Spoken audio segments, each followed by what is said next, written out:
Buonasera e ben ritrovati con l'informazione flash di New Sicilia, i principali titoli del pomeriggio. Apriamo da Palermo. L'assessore comunale all'emergenza abitativa Fabrizio Ferrandelli è stato posto sotto scorta dopo le minacce e le aggressioni subite negli ultimi mesi. Ferrandelli è impegnato nel contrasto alle occupazioni abusive degli alloggi popolari. Nell'ottobre scorso una bomba carta era stata fatta esplodere sotto la sua abitazione. Il sindaco Roberto Lagalla ha espresso solidarietà assicurando che l'azione dell'amministrazione contro l'illegalità proseguirà senza arretramenti.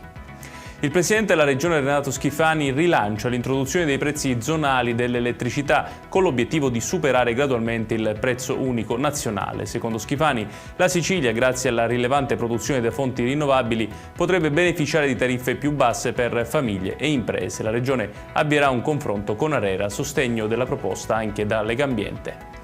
Torna intanto il dibattito sulla carne di cavallo. Animal Equity e Fondazione Islander hanno depositato alla Corte di Cassazione una proposta di legge di iniziativa popolare per vietare la macellazione degli equidi. L'iniziativa riaccende le polemiche soprattutto a Catania, dove il consumo di carne equina rappresenta una tradizione gastronomica e un'importante attività economica.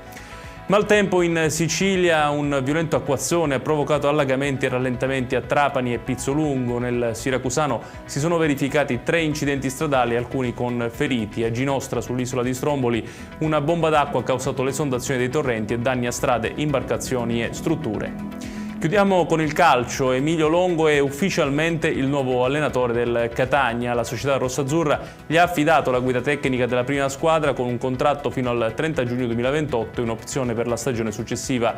Il presidente Rosario Pellighere e il club in una nota hanno augurato buon lavoro al nuovo tecnico.